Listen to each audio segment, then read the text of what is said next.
पटवारी का रिजल्ट आ गया है, तो उसके संबंध में जो सिलेक्टेड कैंडिडेट हैं, थोड़ा बहुत मैं उन लोगों से आपकी वार्ता कराना चाह रहा हूँ कि उनके क्या एक्सपीरियंस रहे अपनी तैयारी के दौरान। तो वो आपको आपके साथ थोड़ा बहुत शेयर करेंगे, जिससे कि आपको फ्यूचर में हेल्प मिल सके कि हाँ, क्योंकि बहुत सारे लोगों को ये लगता है कि 2-4 नंबर से रुक रहा है, मेरा 2-3 साल हो गए हैं, या बहुत सारे लोगों को ये लगता है कि 1 साल में ही मेरी तैयारी इतनी ज़बरदस्त है, उसके बाद भी मेरा नहीं हो पाया। बहुत सारे लोगों को ये लगता है कि मैं पढ़ाई तो करता हूँ, मुझे याद नहीं होता। तो ये समस्याएं मुझे लगता है कि हर किसी के जीवन में होती हैं। तो कुछ बहुत जो सिलेक्टेड कैंडिडेट हैं, मैं लगातार आपका उनसे वार्ता कराऊंगा। हमारे जो आपके बच्चे हैं उनमें से ही ये सिलेक्ट हुए हैं। इससे पहले आपका जो अन्य रिजल्ट आए थे उनमें ज़्यादा अवसर नहीं मिला। मैं पटवारी में सोच रहा हूँ कि इस बार जितने पॉसिबल हो सकते हैं उतने बच्चों से आपकी वार्ता कराऊं। तो ये सभी अपना एक टाइम लिए हुए हैं, इन्हें भी कई बार असफलताओं का सामना करना पड़ा है। तो ऐसा नहीं है कि सफलता एकदम से मिल जाती है। निराशा, संघर्ष, ये सभी के जीवन में होता है। तो इसी के संबंध में आज मैं सबसे पहले आपको मिलाने जा रहा हूँ शिवम खोलिया से। ये इस बार आपका पटवारी में सिलेक्ट हुए। शिवम, आ जाओ। शिवम खोलिया इससे पहले आपका सिलेक्ट हो चुके थे। आपका जो फॉरेस्ट गार्ड था पिछला वाला, 2 साल हो गए, जी, कितना, हाँ, 1.5 साल। 1.5 साल इनको ज्वाइनिंग करे हुए हो गए। पिछली बार ही आपके सिलेक्ट हो गए थे ये। तो उसके बावजूद भी इन्होंने मेहनत जारी रखी। लेकिन उससे पहले का जो संघर्ष है इनका, इनके आर्थिक स्थितियां उतनी अच्छी नहीं थी, खराब थी, दिक्कतें थी उस समय इनको। लेकिन उसके बावजूद भी इन्होंने धैर्य बनाए रखा। उससे पहले भी तुम्हें पढ़ते हुए कितना सा टाइम हो गया था? 2016 में आके आता था। हाँ, 2016 से इन्होंने तैयारी कर दी थी। 2021 में जाकर के इनकी ज्वाइनिंग हुई, लेकिन लगातार इन्होंने बनाए रखा। इनका एक भाई था इनसे बड़ा, छोटा। नहीं उसका, लोहित लोहित जी। लोहित, इनका चचेरा भाई। लेकिन मुझे लगता है कि उसमें पोटेंशियल शायद बहुत ज़्यादा था, पर उसने धैर्य नहीं रखा, तो उसका नहीं हो पाया। इसने धैर्य रखा तो इसका हो गया।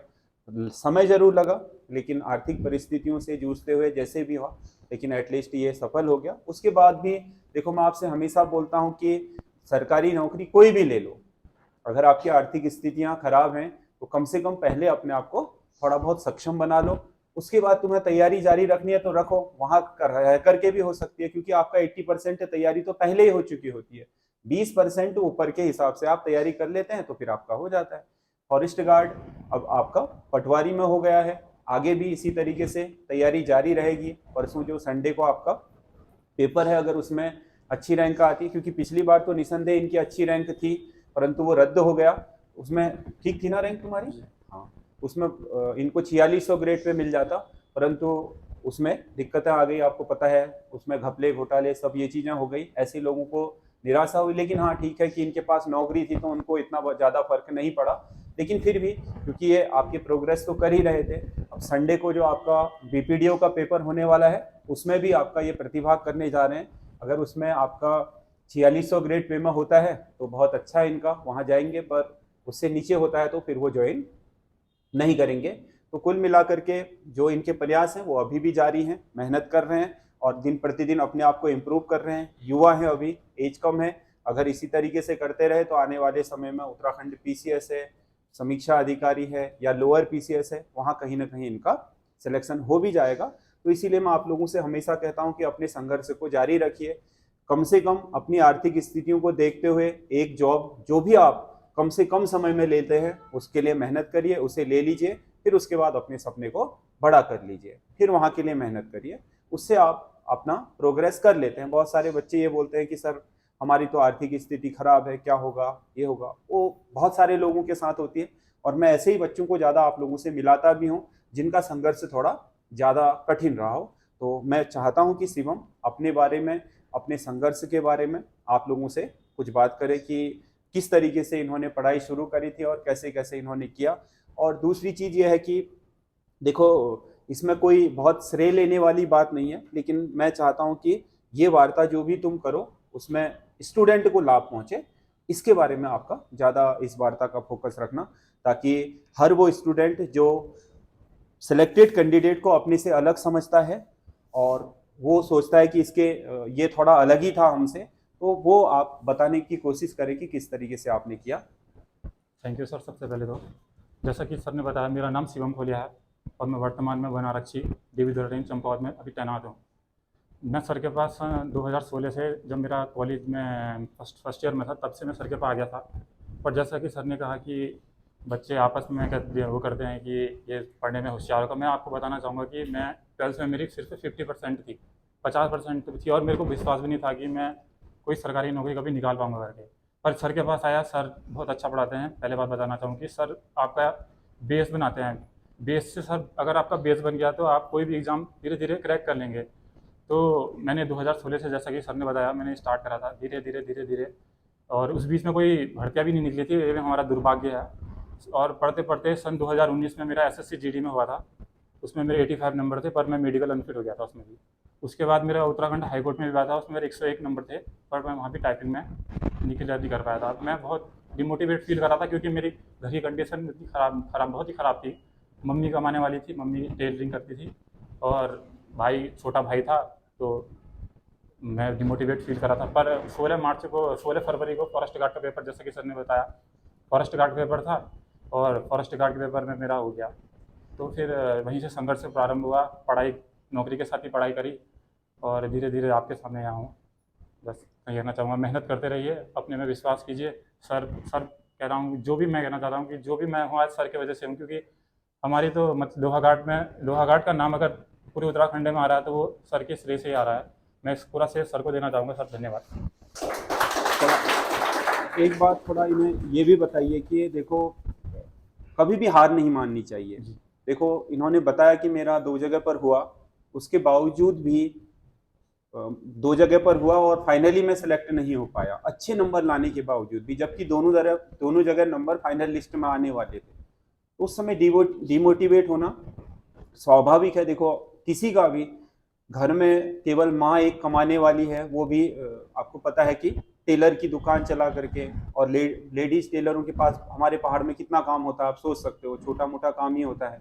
उससे गृहस्थी चलाना, और बड़े बेटे होने के नाते जिम्मेदारी संभालना, क्योंकि इसका छोटा भाई पढ़ने में बहुत होशियार है। मैं हमेशा कहता हूँ, क्योंकि वो भी आया था मेरे पास 6-7 महीने, उसने पढ़ाई करी थी, लेकिन इसने कहा था कि सर, मैंने कहा तुम्हारे भाई ने बंद क्यों कर दिया, तो इसने कहा कि सर हमारे पास फीस देने के लिए पैसे नहीं हो पा रहे हैं 2 लोगों के। तो मैंने कहा ऐसी तो कोई वजह ही नहीं है, मैंने हमेशा कहा है कि अगर आप लोगों के पास फीस देने के लिए नहीं होती है तो आप एक बार मुझे बता दिया करो, मैं हमेशा आपका साथ देने के लिए तैयार रहता हूँ। मैंने कहा दोनों आओ पढ़ने के लिए, लेकिन इन्होंने कहा कि क्या थोड़ा घर की भी दिक्कत है सर, पहले मैं हो जाऊं। तो मैंने इनको यही बोला था कि तुम हो जाओगे तो अपने भाई को सपोर्ट जरूर करना, उसे पढ़ने के लिए, हमेशा मैं कहता हूं कि उसे पढ़ने के लिए पूरा उसको सपोर्ट देना, क्योंकि उसमें बहुत पोटेंशियल है, वो पढ़ाई करेगा आगे भी। तो ये बड़े होने के नाते एक जिम्मेदारी भी थी इनकी कि ये जल्दी से जल्दी कुछ ना कुछ करें, क्योंकि नहीं तो चीज़ें और भी बिगड़ती जाती हैं, हालात ख़राब होते जाते हैं। आजकल आपको पता है कि बिजनेस व्यापार बहुत अच्छी कंडीशन में नहीं जा रहा है, खासकर जो छोटे वर्ग के लोग हैं, क्योंकि ऑनलाइन ये सारी चीज़ों ने छोटे वर्ग के व्यापारियों को बहुत हतोत्साहित किया है, तो उसकी वजह से दिक्कतें भी बढ़ी हैं। तो मैं कह रहा था कि अगर तुम समय के साथ चीज़ों को ठीक कर लोगे तो तुम्हारी आगे की पीढ़ियों के लिए ठीक हो जाएगा। तुम्हारा भाई हो सकता है कि अच्छा कर ले, क्योंकि उसमें पोटेंशियल बहुत ज़्यादा है। तो इस जिम्मेदारी को भी ये निभा रहे हैं, सबसे बड़ी बात यह है। और अपना भी संघर्ष जारी है, ये कि अपने आप को, अपने परिवार को एक स्थिति में तो ला ही लिया है सरकारी नौकरी करके, अब दिन प्रतिदिन ये प्रोग्रेस भी कर रहे हैं। ठीक है, हम लोग क्योंकि छोटी छोटी चीज़ों को लेकर के बहाने ढूंढते हैं, ना पढ़ने के बहाने हमारे पास 100 होते हैं, है ना, लेकिन सफल होने की तो एक वजह चाहिए होती है, वो आदमी को अंदर से मोटिवेशन मिलना चाहिए। वो मोटिवेशन है, इस लड़के को मैंने देखा है शुरुआत से। आपने देखा होगा कि क्लास में भी जो इसके साथ पढ़ते हैं, ये किसी से ज़्यादा फालतू मतलब नहीं, अपना पढ़ाई। जब भी मैं क्विज लेता था, क्विज में भी हर हमेशा अपना प्रयास ये रहता था कि मैं किसी भी हालत में फर्स्ट आऊँ, दूसरा, तीसरा, अंडर 5, कोई ना कोई आपका रैंक जरूर लेनी है। इसके लिए लगातार हफ्ते भर पढ़ाई करना, मतलब इंसान के चेहरे से भी सीरियसनेस दिखाई देती है कि आदमी कितना चीज़ों के प्रति सीरियस है, ये भी दिखाई देता था। क्योंकि देखो, संघर्ष करने वाला आदमी अंदर से जानता है ना कि मेरे लिए कितना कठिन है चीज़ों को करना, लेकिन उसके बाद भी करा। समझ गया ना, लोग नहीं तो हार मान जाते हैं कई बार छोटी छोटी चीज़ों की वजह से। समस्याएं देखो हर किसी के जीवन में होती हैं, हर किसी के उसमें होती हैं। पिछली बार जब मैं विपिन का इंटरव्यू करा रहा था पुलिस के टाइम में, तो बहुत सारे लोग मेरे को उसमें मैंने कमेंट्स में पढ़ा कि कुछ लोगों ने कमेंट्स करा था कि ये तो एससी है, इनके तो मजे हैं, समझ गया ना। लेकिन बात यह है कि एससी है या मजे होने वाली बात नहीं है, इंसान की कंडीशन देखो। वो जो विपिन है उसके पिताजी एक लेबर हैं, माँ नहीं है, घर में मर चुकी है, माँ मृत्यु हो चुकी है उसकी, समझ गया ना। घर का खाना बनाने से लेकर के सारे काम करने हैं। उसके बाद टॉपर है, अब कल लिस्ट देखना चंपावत जिले की, दूसरे नंबर पर विपिन नाम है, विपिन टमटा नाम, जनरल की लिस्ट में। पुलिस की लिस्ट देखना, जनरल की लिस्ट में टॉपर है वो हर जगह। तो इसमें एससी का क्या, कोई है भी तो अगर किसी को आरक्षण मिला भी है तो इसका मतलब ये थोड़ी है कि क्या वो हमेशा खराब ही हो, ऐसा जरूरी नहीं है। बहुत सारे लोग अपने संघर्षों से भी आते हैं, आरक्षण तो ईडब्ल्यूएस अब जनरल वालों को भी है, समझ गया ना। ऐसा नहीं है कि हम हर किसी के लिए बुरा कमेंट करें। आदमी के संघर्ष को देखिए कि उसको आरक्षण मिलने के बावजूद भी वो जनरल से फाइट कर रहा है, ऐसा नहीं है। क्योंकि उसकी घर की कंडीशन भी आप देखिए, एक मजदूरी करने वाला व्यक्ति जिसके घर में माँ नहीं है, समझ गया ना, घर के काम भी उसे खुद को ही देखने हैं, इतना लंबा आपका संघर्ष रहा है, समझ रहे हो। तो उन सारी चीजों को समझने का प्रयास कीजिए, बल्कि दूसरे के अपने वो बोलते हैं ना कि मतलब नाच न जाने आंगन टेढ़ा, अपनी तो मेहनत कर नहीं रहे, दूसरा हो रहा है तो उससे कह रहे हैं अच्छा ये तो ईडब्ल्यूएस था, ये तो आरक्षित था, समझ गया ना। तुम भी ले लो भाई ईडब्ल्यूएस, तुम क्यों नहीं ले रहे हो बताओ, समझ गया ना। देखो दूसरे पर लालछन लगाने से पहले सबसे पहले अपने आप को देखो, अपने लक्षणों को देखो, है ना, अपनी मेहनत को देखो, समझ रहे हो। और दूसरी चीज यह है कि डिमोटिवेशन तो हर किसी के जीवन में आता है, किसके संघर्ष के दौरान नहीं आता है बताओ। लेकिन हम दूसरे की सफलता को क्या ऐसे, हमें उसकी सफलता में लालछन नहीं लगाने चाहिए कि वो कैसे सफल हुआ, समझ गया ना। परिस्थितियां सबकी अलग अलग होती है, सबकी, समझ गया ना। ऐसा नहीं है कि क्या हर किसी की परिस्थितियां एक जैसी होती हैं। किसी की आप में आप अपनी परिस्थिति को खराब मानते हो, लेकिन आप यकीन नहीं करोगे आपसे भी बुरी परिस्थिति में लोग होते हैं, समझ गया ना। लेकिन उन परिस्थितियों में भी संघर्ष करके मेहनत करके लोग आगे बढ़ते हैं, समझ गया ना। इसके उदाहरण हैं ये लोग, इन लोगों ने बहुत संघर्ष करा है, समझ गया ना। कम उम्र में ही देखो, इंटरमीडिएट करने के बाद ही जिस व्यक्ति को ये अक्ल आ गई कि यार मेरा घर चलाना मेरी जिम्मेदारी होगी, मेरे घर में कोई कमाऊ व्यक्ति नहीं है, मेरी माँ को संघर्ष करना पड़ता है, घर के काम भी करने पड़ते हैं, बाहर जाकर के काम करना पड़ता है, उसके बाद में आपके हमें पढ़ा रही है, तो हमारा भी उत्तरदायित्व बनता है कि हम उनकी अपेक्षाओं में खरे उतरे, समझ गया ना। इसके लिए अपनी अक्ल रखना, अपना विवेक रखना, ये बहुत बड़ी चीज है, समझ रहे हो। और किसी का किसी भी उसमें हो, स्तर में हो, मैं ये मानता हूं कि उस व्यक्ति का जिस जगह पर भी हुआ उसके अपने अपने संघर्ष होते हैं, समझ गया ना। हाँ, थोड़ा बहुत चीजें ये होती हैं कि मेरिट ऊपर नीचे होती है, लेकिन अपनी अपनी परिस्थितियां भी हैं, समझ गया ना। ऐसा ऐसा बिल्कुल नहीं है कि क्या आप किसी को कोसना शुरू कर दें, सफलता को अप्रिशिएट करना चाहिए, किसी की भी हो, समझ गया ना। अगर आपको लालचन लगाना है तो उन लोगों में लगाइए जो पैसे दे करके जा रहे हैं, उनको खुलेआम बोलिए कि तू तो पैसे दे करके हुआ है, तुम्हें पता तो चल ही जाता है तुम्हारे आसपास क्या ये आदमी होने लायक था या नहीं था, समझ गया ना। कोसना है उनको कोसिए जो पैसे दे करके, रिश्वत दे करके दूसरे की सीटों को खा करके गए, समझ गया ना। उन लोगों को नहीं जो अपनी मेहनत से गए, समझ गया ना। मेहनत हर किसी की क्या होती है, एक जैसी होती है। संघर्ष लोगों के क्या मतलब, संघर्ष के दौरान लोगों को एक जैसी चीजें फेस करनी पड़ती है, समझ रहे हो। तो थोड़ा बहुत आप इनसे सीखिए कि जीवन में क्या, अगर विपरीत परिस्थितियां भी आए तो हार नहीं माननी चाहिए, अपने उसमें लगा रहना चाहिए। और दूसरी चीज, जो तुम सोचते हो कि मेरा बैकग्राउंड है पढ़ाई का बहुत अच्छा नहीं है, क्या मैं कर पाऊंगा, तो इन्होंने पहले ही बोल दिया कि आजकल के बोर्ड में 50% लाना बहुत मामूली बात है, मैं आपको बता दूं, समझ गया ना। ये यूपी बोर्ड के टाइम के 50% नहीं है, उत्तराखंड बोर्ड में, इनमें, या आज का सीबीएसई बोर्ड में 50% क्या है बताओ।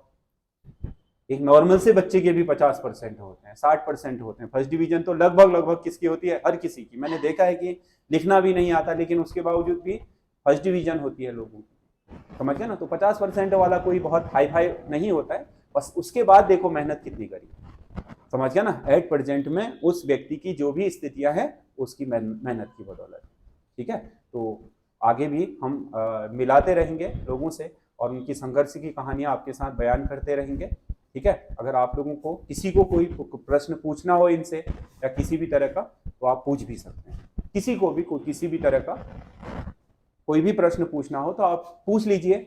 इससे क्या है, आपके मन में प्रश्न तो उठते हैं ना, तो पूछ लीजिए। अगर आपको कहीं पर भी ऐसा लगा कि मेरे को ये दिक्कत है और इसके समाधान ये व्यक्ति बता सकते हैं, तो पूछिए, कोई दिक्कत नहीं। पूछना है किसी को कुछ, शर्माइए मत, शर्माने का नहीं है इसमें, समझ गया ना, क्योंकि आप लोग पढ़ाई कर रहे हो, बहुत सारे लोग इसमें से क्या रियल में बहुत संघर्ष कर रहे होंगे। समझ गया ना, यही अवसर होते हैं जब अपनी भावनाओं को आप प्रकट कर सकते हो। शायद आपकी भावनाओं का सही जवाब भी आपके जिस व्यक्ति जो सफल व्यक्ति है उसके पास होगी, क्योंकि जिसके बोलते हैं ना कि जिसके पैर में कांटा चुभा हो वही कांटा चुभने का दर्द जान सकता है। समझ गया ना। तो आप सोचते हो कि मेरा संघर्ष बहुत कठिन चल रहा है, तो हो सकता है कि आपका इससे कठिन हो और आपको उसका सोल्यूशन मिल जाए। समझ गया ना। तो अगर आपको किसी को भी कुछ पूछना हो तो पूछ सकते हैं, नहीं तो फिर हम अपनी बात को यहीं पर खत्म कर रहे हैं। कोई नहीं है, चलो तुम्हारे संघर्ष क्या है बहुत आसान है इसका मतलब।